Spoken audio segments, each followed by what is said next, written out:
Ladies and gentlemen, welcome back after 2 weeks off to episode 13 of the Lugs podcast. Thank you to OnLap for our intro music, and with me as always, my co-host Ryan. What's up, Ryan? Hey, what's happening, AJ? Long time no see. Hopefully everybody had a wonderful Thanksgiving break. Hopefully nobody's going too crazy with missing some races on TV this week or this past couple of weeks. How about them dogs? How about them dogs? I did pick them to beat Auburn, going to the Rose Bowl to face Oklahoma, and my pick to win the Heisman, Baker Mayfield, who I'm very high-eyeing that kid. It's going to be a good game. I think the winner of that game is going to win the national championship.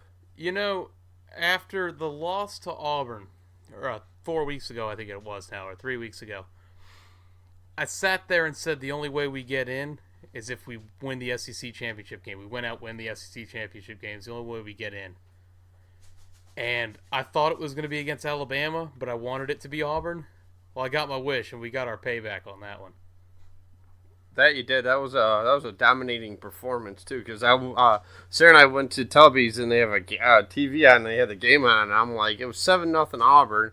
Came home, watched a couple movies, and I seen you posted on our message board. I'm like, oh, AJ's really happy. And then I looked at the score, and I'm like, yeah, Georgia's looking pretty good. But yeah, how about the playoff snub of Ohio State? What is your opinion on that? Me personally, I absolutely love it. I know there's a lot of people out there that don't like it. What is your take? Going back to the championship game, after the opening drive by Auburn that ended up in 7 points, and we had like 4 defensive penalties on that, I rolled my eyes and said, oh boy, well, maybe we didn't change from 3 weeks ago. But man, defense stepped up. Offense played out of their minds. Best offensive game I think we played all season. And it ended up in a playoff opportunity for us, SEC champions. And this is the 4th year in a row, 4th year of the playoff, that I called the Final Four. I didn't have Ohio State in because they lost by 31 to Iowa. You know, how are you going to... You can't... I understand they won the Big Ten championship. Don't get me wrong. I understand. But when you lose at home, were they at home? No, they were on the road. When you lose on the road, no, they went to Koenig. 31 to an unranked Iowa team. To me, the Auburn loss looked more impressive than the 31-point loss to Iowa. And then you only beat Penn State by 1 at home. Exactly. That's why you got these teams, coaches, fans, expand the field. If I don't want to see 8 teams. I just think that takes away from some things. Do 6. 1 and 2 get a bye week this week. Play the game this week. Yep, start it this weekend. Then your semifinals game, play them on New Year's Day or New Year's Eve like you have, and then have that championship game that Monday. Yeah, I agree with you. But yeah, it's been an interesting week. Yeah, it's been an interesting couple weeks. The Ohio State thing. The same thing happened to Penn State last year, so I don't want to hear it. Yeah, they won the Big Ten title. And they didn't get in. They got jumped by Ohio State. Exactly. Man, it's sort of been a quiet 2 weeks. A little bit here or there. My Lions are doing what my Lions do. Well, I think I texted you NASCAR-wise, talking about how it's really been quiet. Couple rule changes here or there, which we're going to get into. Yeah, we're going to get into it. I don't know. For some reason, on my end, my system's all acting up. I'm hoping it doesn't boot us out. I don't think it will, but... No, your screen froze for a minute there. I'm like, oh... Because you had that dumb look on your face like a... Well, yeah, because I just see you staring at the screen, and I'm like, Ryan, you still there? yeah, I'm here. But yeah, like I said, it's last couple weeks have been my Lions are still my Lions doing what they do best, same old Lions. Patriots are doing what the Patriots do. I see. Yeah, I tweeted out to Lap Traffic because they had said something. They put a hashtag out on Thanksgiving, SOL, and I said, "Same old Lions, shit out of luck. It all means the same thing." That it does. But yeah, like I said, though, it's I had a nice Thanksgiving holiday. Hope everybody out there had a good one as well. So yeah, let's what is this now? Gas and Go we're on already? Yeah, I mean, this is probably the last Gas and Go of the season, really. I mean, if you can still consider this a season, this is more like the off season, but the silly this season. is the last one till Daytona that we're gonna do, and all right. So for Gas and Go, why don't we give them a rundown of what we're doing on the show today? The Gas and Go this week is gonna be what we talked about 2 weeks ago when we said we're gonna do like our favorite moments of the year. So let's dial it up and get into some Gas and Go.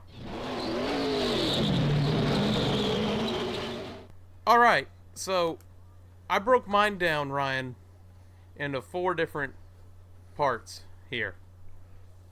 All right. All right. So I'll go with my 4, and then you go with your. I think you got 5, right? Yeah, I have 5 of them. I think we have a couple of them that are the same things. So we'll wait and see. Let's see what you got there, AJ. All right. For my moment of the year, I got the Kyle Larson pass at Michigan that won him the race.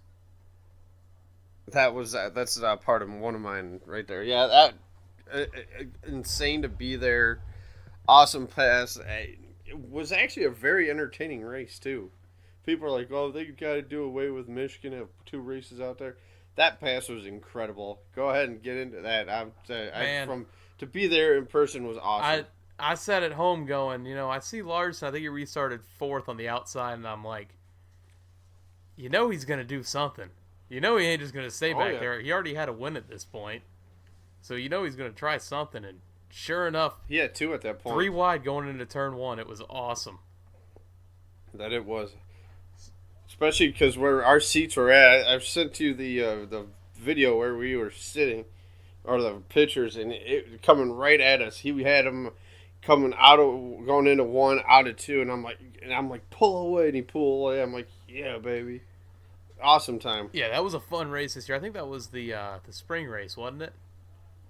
No, that was the August race. The August race? Yeah, he swept both races. Okay. That's right. The August one was with the Cars paint scheme. Yeah. For race. Yeah, that was the pass you're talking about right there. For the pass right there. For race of the year, I've got the 2017 Daytona 500, and I'm a little bit biased on it because I was there. I thought that was an entertaining race as well. Man. Very, very entertaining. I wish I could have been down there for it. To see the final restart with 10 running cars, I look at my dad, who we go every year to the 500 together, and I said, boy, this looks more like the Clash, doesn't it? It felt like it, too, watching it on TV. I'm like, damn, there's going to be no cars running. Is there anybody left? I thought Brendan Gaughan was going to get the win for a second. He could have. Anybody can win at Daytona and Talladega. No doubt. Hey, that's why I love Daytona, man. It's so unpredictable. That it is. My third one, I got Chase Race of the Year, which for me was the Kenseth final win of his NASCAR Cup Series career. The Phoenix race? I think, the Phoenix, yeah. It was pretty one at Phoenix. It was cool to see him win, and on short notice, what it was his final season. Added emotion and all that. It was awesome to see him finally win this season.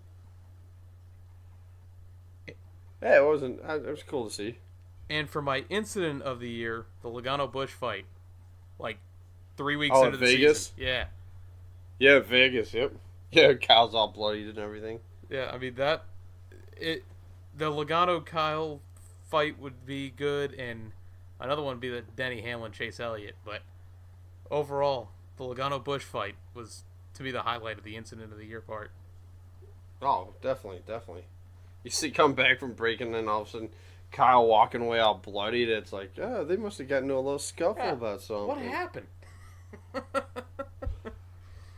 See, that's what it's like. Any other sport you watch, you see everything. Maybe, besides golf, they take a commercial, but then they can always do the replay. NASCAR, you miss so much stuff with all the commercial breaks, and which they did definitely do a good job of this year. But especially after the race like that, they have scanners. They know what the drivers are saying. Keep it on. Sponsors pay enough money to keep them running for a while. Well, you've been a rant machine on broadcasts these last couple days. I probably have been. So go ahead with yours, Ryan. All right, well, I'm going to go in order. Obviously, AJ, you mentioned it, the pass that Larson made in the August race out at MIS. I have it just going out there for both the races this year. I missed both of them the previous year because my buddy for Kyle Larson's first win got married on that day. So I missed that race, and I didn't go to the June race either, so I missed both races the previous year. So I went to both of them out there this year. Nice to always go back out there, especially for Junior's last ride out there. Very cool to see. Got a little emotional, not really emotional, but just like thanks for the memories of doing what you do, coming out here, winning a couple times, always seeing that. That was awesome. Like I said, like you said, and I said the pass that Larson made, which was awesome. My number two, and for some reason, I forgot what the reason was, the truck race at Eldora was on the Fox Business Channel. Luckily enough, I got that. I still love watching them run out there. I would hope down the line the Xfinity Series runs out there, at least attempts to. Maybe even run an all-star race out there with the Cup Series. Crazy. I think it would. I think it'd be a blast. Oh hell yeah! What do you think? Oh, that'd be awesome. Larson, all these former dirters, Larson, I'm taking Larson and all Jones. These other guys. Like those would be my top two finishers right there. Oh yeah, anything. The dirt checks are always fun. Number three, opening weekend this weekend for the Daytona 500. Not knowing what to expect out of the stage racing, Casgralla winning the truck race with Crafton coming airborne and landing on the hood of Johnny Sauter. That was pretty intense right there. And then, what was it, the Xfinity race? All the cautions, it didn't end till almost dark in Daytona. And then, obviously, like you said, the 500 was just, obviously, because you were down there, that final restart and the move Kurt Busch made to come on the outside, make the pass, get the win, that was pretty cool. Oh, yeah. It's awesome to see Kurt finally win it instead of finishing second, you know? And then Tony Gibson's reaction on Fox was incredible. He's shaking his hands, going like a crazed wild man, which is pretty cool to see. Number four, I know it happens a lot, but all the first-time winners this year, like Austin Dillon, Ricky Stenhouse, William Byron in the Xfinity Series, a lot of the guys in the Xfinity Series truck. Yeah, Blaney. Yeah, there's one I forgot. Blaney right there. Like, it was cool to see all these guys get these wins. It just shows you where the future of the sport is and that it is in good hands, especially next year when Chase gets his win. Yeah, I know. Lionel Racing got a lot of my money this year because of all these first wins. Oh, yeah. And all the Byron wins. I'm like, come on. I want you to win, but stop winning so much. Exactly. And then, finally, the last one. The tribute to Junior at Homestead with all the pit crew guys getting on pit road, like seeing Senior win the 500, all the pit crew members out there shaking hands, giving them 5, wishing them luck in the final race. That was pretty cool to see. Then the beers on the car after the race. A true short track feel. Yeah, the beers. Yeah, and then the funny thing, too, about that, too, is I don't know if you've seen the interview, but him and Marty Smith are really good, close personal friends, I guess. And they're talking, and all of a sudden at the end you hear Marty Smith is like, let me get one of them beers, and all of a sudden Marty cracks it open, starts drinking on the air, and they're like, yeah, we'll let him do that. This is it's his friend's day, so we'll let him do it. Yeah. Pretty cool to see. Yeah, that. But me personally, to have a one specific, yeah, bittersweet for sure. But to me, one particular race, none of them really stood out from the other. I mean, the Daytona races were really good to watch. The Talladega races were really good to watch. But none really stood out in my mind. And what you got for number 5? That was number 5 right there, the Junior. Oh. I thought you said 4. Yeah, that was no, that was number 5. Well, I can't count. I was never good. But that meant neither was I. But yeah, those were my 5 moments of the year. Like I said, though, no race really stood out more than the other. If any race, maybe it was the 500 because not knowing what to expect with the stage racing and the points being awarded, which you've seen like in the truck race, all the wrecks, same with all the other races that weekend. You know, there was a couple of them, man. You had the fall Martinsville race, naturally. You had the Phoenix race. You had Junior almost coming back to win the July Daytona race, or almost coming back to the front. Yeah, down 2 laps after being in a couple wrecks. The Talladega fall race was awesome. So, like you said, man, there's just so many races you can pick from there. Yeah, exactly. I mean, they're all fun to watch in their own ways. Each track throws their own, persona to it. Like, I love watching Watkins Glen. Yeah, the Glen's fun to watch. All the road courses are. That's why I'm glad they're adding the Roval. That's going to be interesting to see for sure. I can't wait to see what it's like. Yeah, it's going to be hellacious. I think so too. I think you might see a wreck fest. It's definitely quite possible. Me for one, I would not be surprised if it is, just because they don't know where the good spots to pass are, where they're going to be at, where can you get a run on somebody, where can't you get a run on anybody. Yeah. So we had a listener pick in here for his moment of the year, favorite moment of the year. All right. We had one from _Wilson429, William SoQ, and he said Michael Waltrip's top 10 in his final start, that being at Daytona. And I like the Chicagoland truck race for the playoff drama between Rhodes and Truex, which that was awesome to see too. That it was. 2 hungry guys in the truck series battling, for position for a win, and you like to see that fire and that passion at such a young point in their careers. Exactly. Oh, also John Hunter Nemechek's first one too. I do believe it was this year. No, we won last year. Another first-time winner. I'm not sure. I thought he was a first-time winner this year. Pretty sure he won last year. But there was a lot of them. That was for sure. Because then he got the. But one yeah, at the. Oh yeah, where Custer went after him. Yeah. Custer came up with the edge spear. Yep. Or the Rhino. Yeah. Gore. Roman Reigns. Sorry, went Roman Reigns on him. Spear. Sorry, Michael Cole impersonation. The right big there. dog. The boss is here. Or no, it's boss time. Oh man, I could go for hours on Michael Cole. I think we all could. But yeah, the Chicagoland race we mentioned was really good too. And then I totally forgot about Mikey finishing top 10 in the Daytona. Yeah. Well, I mean, like I said, he kept his car clean the entire race, or as much as he could. Not many guys had clean cars after that race. The Kurt Busch car looked like a Martinsville car. Yeah. You'd see. I actually have his Martinsville win in the 41, and the this year's Daytona car next to each other. I can't tell which is which. Nice. You want to get into some tire rub? We got a little bit of news in the last couple of weeks. Yeah, we do, and one of them is partially a subpar rant, so to speak. All right. And I think it's the first one you're talking about. Let's get into it.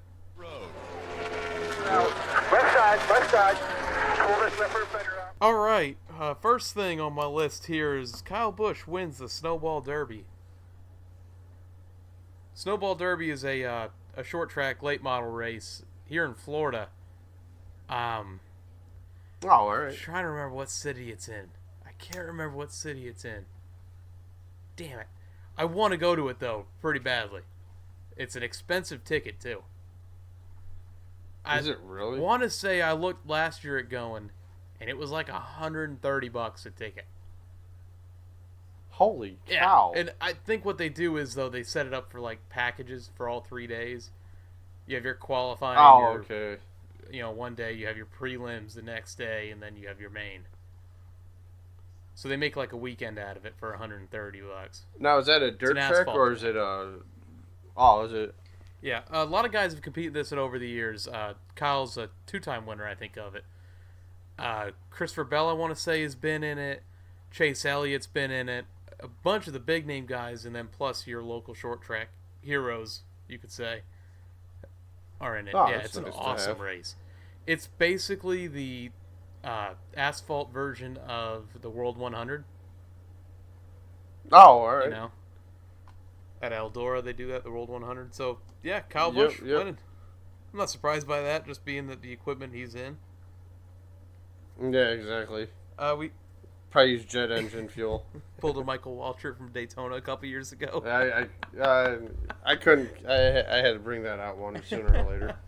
Man, going back to that, do you remember when that all happened with Michael Waltrip? Yep. I couldn't wrap my head around it.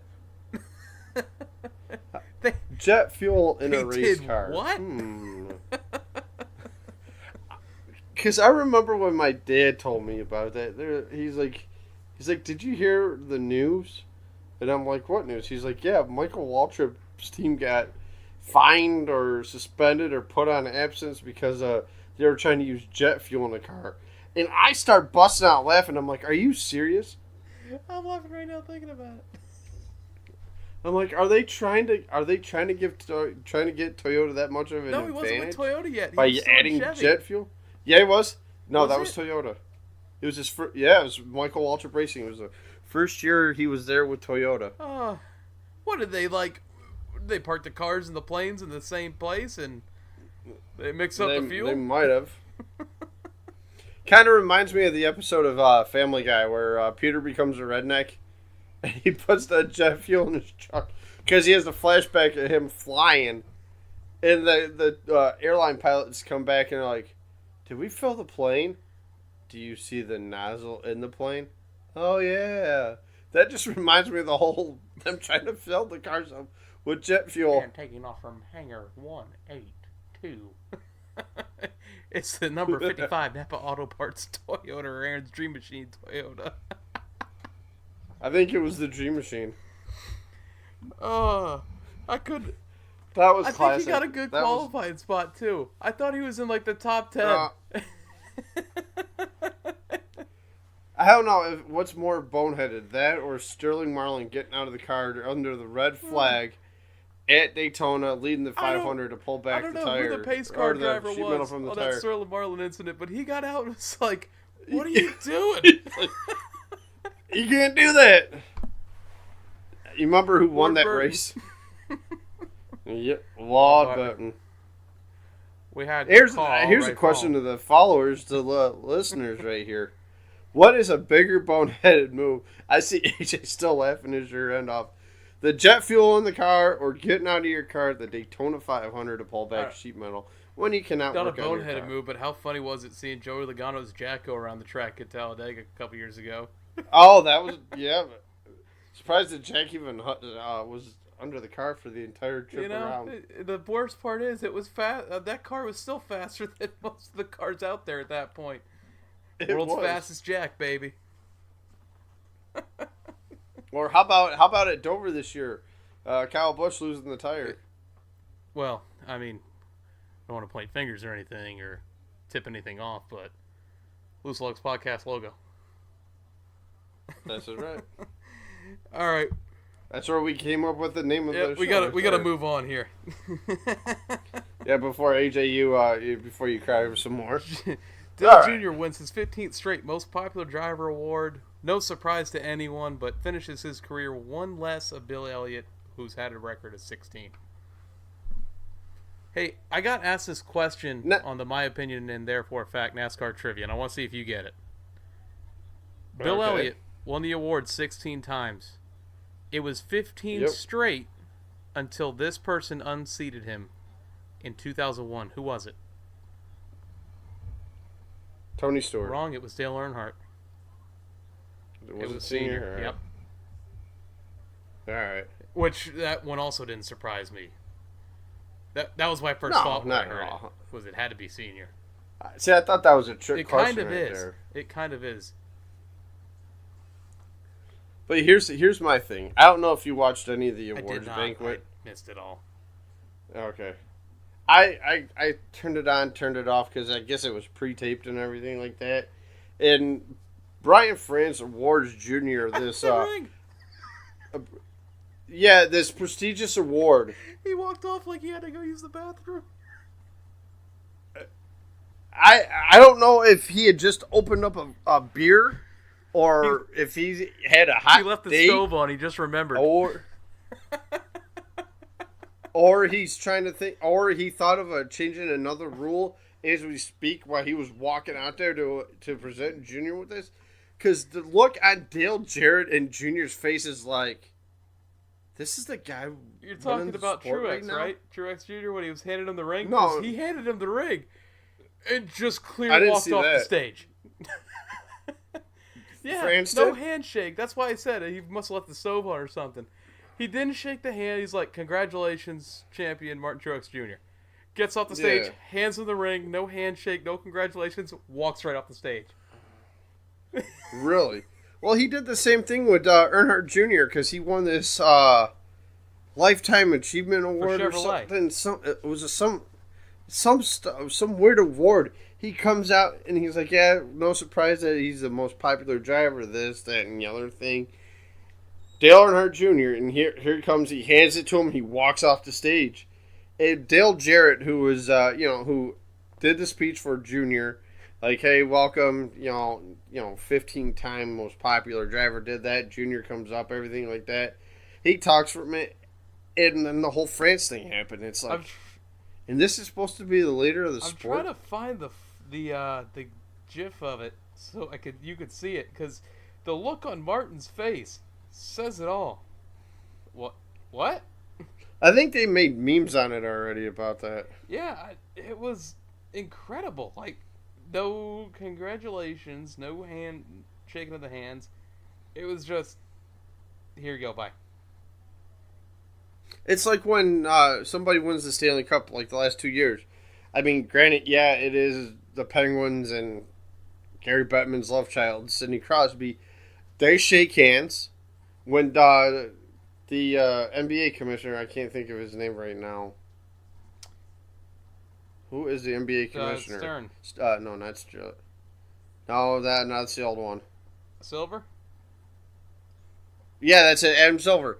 When he awards the trophy, he shakes everybody's hand. Who he hands the trophy there you go, to. I sent it to you, by the way. Terry Bradshaw. He shook Tom Brady, Robert Kraft, and Bill Belichick's hand when he handed him the Super Bowl trophy. Great, every minute of it. I know it was. I tried not to bring it in, but I did. Take a look at that. Remember? All right, let's see it. It's just it. Oh, here's the ring. Do. He just hands it off. Trash is like, "Where's my handshake?" All right. He must have had a hot date or something. I'm telling you. The garage door open. Or he had to go close it. That, or you, like I said, he may have just opened a cold one. It's like I can't do this. Stories write themselves. And yep. Oh, and like you said, man, Oh, Junior made a comment on it. I believe it was, and I think also Truex might have made a comment. A couple other NASCAR guys talked about it on Twitter a little bit. And it's, you want to know why the sport is losing people? There you go. Yep, he's the reason. I don't like pointing fingers at people as to why some parts of the sport die out. But man, you can't be doing that. You're there to represent. That's not representing. Exactly. That's saying, here you go, I don't care. Like I've been saying, Ryan, NASCAR got away from its blue-collar roots a while ago. And it became about the business. So, yep. Moving on, Kurt Busch plans to stay in the number 41 Stewart-Haas Racing Ford for 2018. I think it's just going to be a one-year deal. So too. And then they're going to bring Custer up to that ride. Yep. Oh, yeah, I can't wait. He showed promise last year in the Xfinity Series. Back to Dale Jr., named Grand Marshal for the Daytona 500 in 2018. That's going to be awesome to see. Going to be awkward, but it's going to be cool. Do you think he mistakenly says, "Ladies and gentlemen, start your engines"? Oh no, Danica's racing. No, I think right. he'll. Okay, never mind.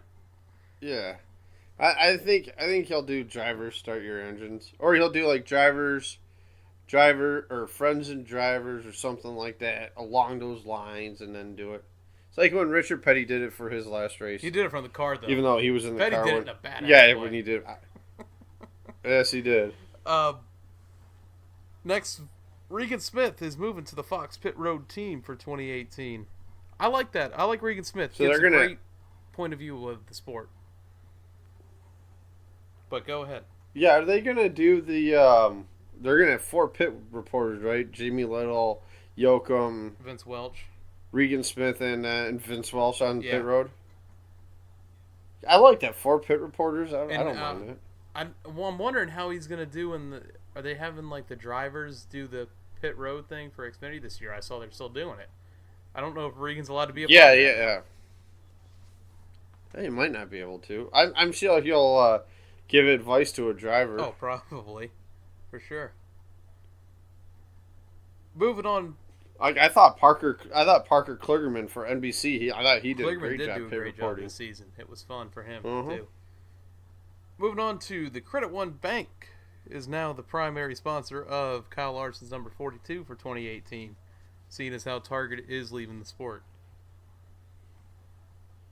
Yeah, Target, all in general, leaving the sport. No little decal, nothing, I guess. They're gone completely.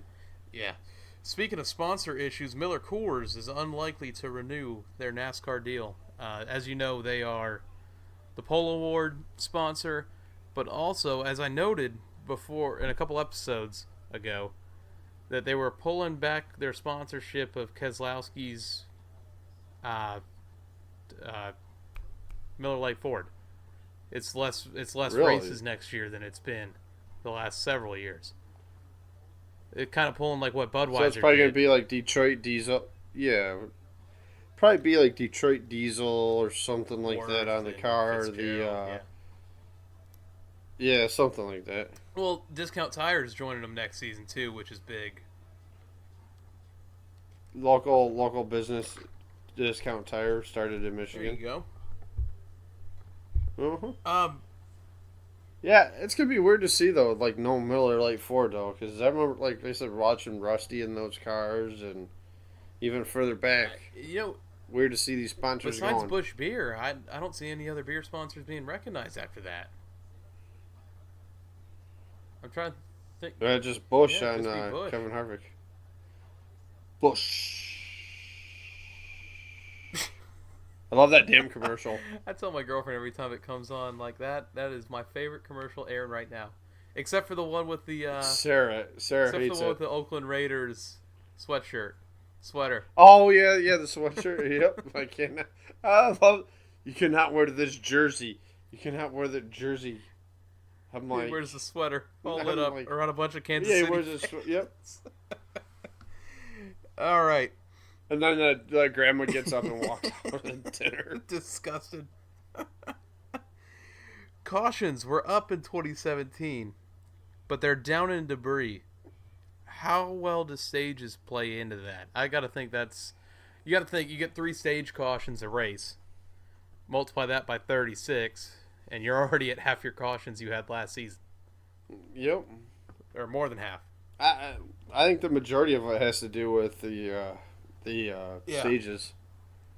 Which, like I said, I didn't mind the stages. I think there's a couple tweaks here or there they need a fix on it, and then we'll be all right with the stages. I need to have another year on me before I can decide. And see what happens this year. Finally, the odds came out for the favorite to win the 2018 Monster Energy NASCAR Cup Series Championship, and Kyle Busch opened up as the odds-on favorite. Shocking. I don't know how it's not true except for this season. I don't either. So, that's it for news, man. Is it? No, there's not. There's one big piece of news we What's missed. that? Pit Road. Oh, that's The crew members over the wall. The shrinking teams from 6 to 5. I thought we had talked about that in the last one, but I guess we didn't. No, we did not. Nope. That's why I didn't put it in here. Yeah. Yeah, 6 to 5. Yep. What is your take on it? It's gonna make pit stop times go up. It's gonna increase it by a couple seconds, I think. But now that they're going to a standardized pit gun and they're going to these limits on crew members over the wall, I think these underfunded teams now have a shot on pit road. Teams don't have an advantage anymore. With that, I'd like to know if they're going to allow one driver to still service, or one crew member to still service the driver. Like the tear off and the wedge wrench, like the water. Yeah. I wonder if they're going to still allow that. Or are you going to go back to the way it was back in the 80s and 90s and have the tire carrier be the changer as well? Wait and see. It's definitely going to be interesting to see how it plays out. I'm eagerly waiting to see how it plays out. I am too. The day they announced it, I was watching NASCAR America, and I think it was Krista Voda who was running the show basically, and she asked Steve Letarte, "Steve, if you were crew chiefing still, what would you think of this?" And his words exactly were like, "I'm glad I'm not a crew chief anymore." And I don't blame him. What's next? This is part of my rant, by the way, so we're getting this in right now. You're gonna go to five guys on the pit road. Okay, you have the jack man, you have 2 tire changers, you have a gas man, and then you have what's the other 2 guys? What's 3? The other 2 guys are carrying tires, while the other guy's carrying tires. He's carrying a wrench with him to put in the car and work on the service, make a loose or tighten the car up. Okay, I understand you're worried about safety for the pit guys. I understand that, but every time you do a repave to the track, make pit road wider at these tracks. That way you can have 6 guys on pit road, 7 guys on pit road working on the car. Next thing you know, after this year, there's going to be a button in the car. They have to hit the button, and that car's going to jack up itself. Like F1 and IndyCar, exactly. NASCAR difference itself because of that reason right there, where you have to carry around a jack, where you have to jack up the car to get the tires down, everything like that. It just, I don't get it. I understand they're looking at cost. I understand they're looking at these guys' safety on pit road with the helmet requirements and everything like that, as well as they should have been a long time ago. I just don't understand it, why they're doing it now. 5 guys. Like you said, I think pit stops are going to be up maybe 3 seconds at least. See, I don't see it going up that far. I see 1, maybe 2 seconds. A stop. I think it brings a lot more strategy to some of these races than it did before. Oh, it definitely does. And with that makes a more interesting and fun race to watch. It's keeping competition close while still keeping the interest of the fans, Oh, I agree 100% on that aspect there, AJ. I just don't like it, my personal opinion. If you want to make it even, look at the engines that these underfunded teams have. Help them out there. Well, I think next year, aren't they experimenting Xfinity Series with those clips and all that? Yeah. That's the true test. 2019, I expect huge changes to these cars. Well, I do too. I guess you'd call it the Gen 7 car would be coming out then.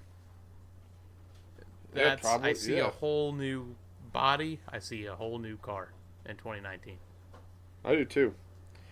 They always show the old Daytona 500 that Junior wins when he was in the Budweiser car. Those cars then to compare to now, holy cow! Yeah, it's like the change is drastic. Yeah, it is, and they're more bulkier now than they ever were before. And what's one thing you notice about those races to compare to much nowadays? Fans in the stands. And it was much closer racing. You didn't have, besides Jimmy Johnson busting off his 6 straight wins or 5 straight wins. Yeah, you had a different winner. It seemed every week. It was. It seemed like it for sure. No, but we can sit here and talk about the good old days till we're blue in the face. Old days ain't coming back. We got to look at what's happening now.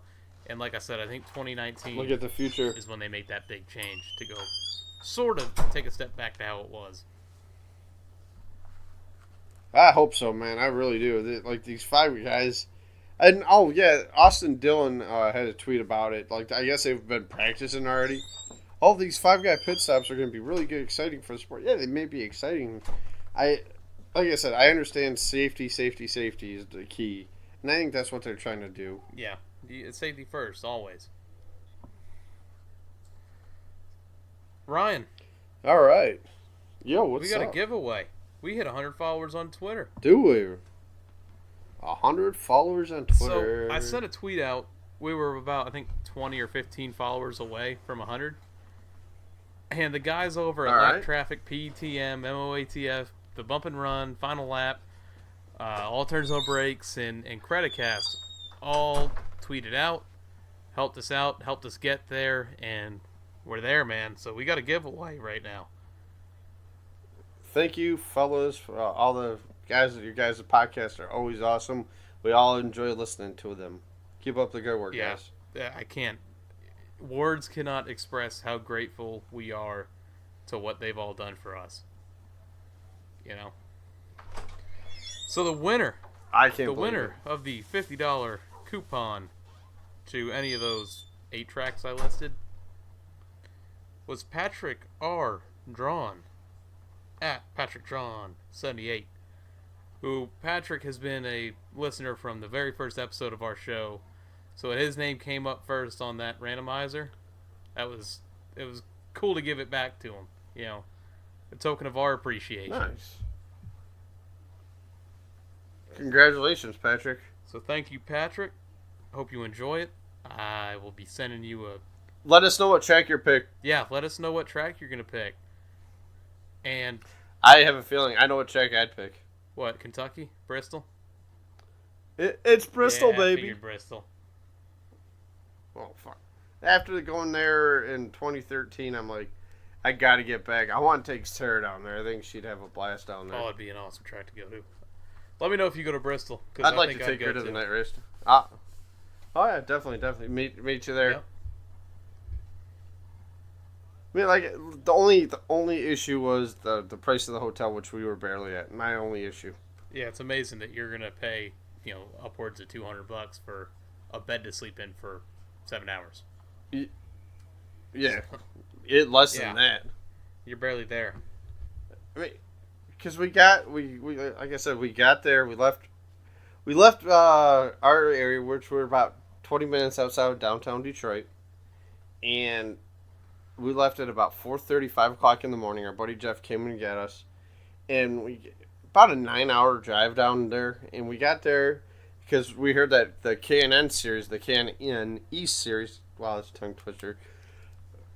We heard that they were doing a free practice, and we wanted to get familiarized with the track, how to get there, find the best spots to park. Because, virgin territory, man. We don't know where we're going, what we're doing. So we get down there and go to the track, and we get into we get in and get back to the hotel, checked into the hotel. Then we went to the track. Excuse me about that. And the hotel was, for what it was nice. But if I'm going to take somebody out to a hotel, I would not come to that one. We got a motel. But we were there for, it was cool though. We had a Fazoli's, which was right across the street, a gas station, Taco Bell, Waffle House, Kroger, all that good stuff all around us. It was a good, memorable weekend for sure. But we were barely at the hotel. Yeah, you don't go to a race weekend for the hotel. No. And then we looked into the camping, and I forgot how much they said for tent only camping at Bristol. I'd have to re-look that up though. But so we did a hotel instead, which was the city of Kingsport, if I'm not mistaken. So shout out to Kingsport. Well, it'd definitely be a fun time. So Patrick, let us know where you're going. Oh. Yes, I'll definitely, be sending Patrick. You that picture for the code, which by the time this airs, you would have already gotten it. All right, so. Did you email him that he won, or is he finding out on the show? I'm sending him a picture, and I'm going to message him, letting him know. I gotcha. After the show airs is when I'll put it on our page. So, all right, cool. Remember, I'm slow with technology. Yeah, it's all good, man. Woo! Social media update. We are at 251 downloads on Podbean and iTunes. Which is crazy because 2 weeks ago when we recorded, we were at 220 or 212 or something like that. We're at 104 followers on Twitter, 58 likes on Facebook, 9 subscribers on YouTube. Let's get into some follower shout-outs. We're just going to take a couple from here because we got a lot of new ones. We have Matthew Snowden, at Matthew Snowden. We have Steve Kelly, at SV Kelly24. We have NASCAR Dude, at That NASCAR Dude. We have 7-time champ, at Not Jimmy J, parody Jimmy Johnson account. I wonder who that person's favorite driver is. I have no idea. That could be. We have Phil, at Flagman78. We have Brent Jones, at JonesBrent570. We have Incredicast, at Incredicast Podcast. Let's see, we got Deanna, at RBlaze98, and Adam, at ADetarYT. So thank you all for following us. Try to go through the follower list and grab a few out of there. So thank you all for following. Yeah, thank you for listening. We got our podcast to follow, shout out. Make sure you go check all these guys out. They're giving great content if you haven't checked them out yet. You have at Lap Traffic PC, at PTM Podcast, at the MOATF Podcast, at the BNR Podcast, at the Final Lap Weekly, and at Turns No Breaks, the All Turns No Breaks Podcast. You can subscribe to us on iTunes and Podbean. The Loose Lugs Podcast. You can follow us on Twitter at Lugs Podcast. You can like us on Facebook at The Loose Lugs Podcast. And subscribe to us on YouTube, The Loose Lugs Podcast. Ryan, I have on here you got a rant, but I think you already ranted. Yeah, I already did about the whole pit road issue with the from 6 to 5. It threw me a curveball. Did not expect you to go for it early. Actually, more than likely it was a slider. Cross up the catcher. That's right. I was in the bag, stopped David, we gave up a run. So, man. But yeah, like I said, it's just the silly off season. Though I can't wait for them to test down at Daytona. And once they start testing down at Daytona, you got the Super Bowl for football. Then after that, you got the you get the playoff. You got the Super Bowl Clash coming up. Yep, and then after that, you got the Clash coming up, and then the 500. 70. I think it's under 7 or right at 70 days. I can't wait because I got my Daytona tickets already in the mail. Aren't you taking a very special someone? I am taking my girlfriend for her first time. I thought he was going to take me, guys, but hey, sorry, Ryan. I know. I'm giving you a hard time. She's never been to a race before. But yeah, she's gonna have a. She knows that my Sundays revolve around racing, so it's time for her to see what it's all about. Hopefully, we make a lifelong fan out of her. Oh, I'm sure you will. And hopefully, she'll want to go again as long as she doesn't follow the following year. Hopefully, she doesn't follow a certain make a car. I will not be bringing her anywhere near that tent. That's a good idea. Haulers now that they're doing again. Speaking of which, it's a little rant. It's not really a rant, but I'm glad they brought back the haulers. I really am. To see them back. That's NASCAR, man. That's the souvenirs. Yeah, the tent thing was interesting to say the least. I mean, because when we went out to MIS, it was like you couldn't move anywhere, especially Junior, Johnson, Danica. There was a couple others that you couldn't get to. You couldn't move in them. That's why I applaud them for bringing back the haulers. And obviously, the fans like it. I understand, like, the Monster. They got a little tent for the Monster Energy. Got a lot of the Monster Energy shirts and hats. And they got some driver hats in there. Like, they had a really cool camo Junior hat at MIS I almost picked up, and I'm like, I like the haulers being back. and I want the haulers back. But man, I didn't mind the tents after going through them a couple times because you can just grab your stuff, you don't have to wait in line, and just go. The pricing was a little high on those, I thought. Yeah, but the price is going to be high at any track you go to for souvenirs. Oh, exactly. Well, I don't know if Daytona does this because I heard Daytona's like right in the city and everything like that. Do they do a flea market anywhere around Daytona, around the track at all? Yeah. Oh, do they?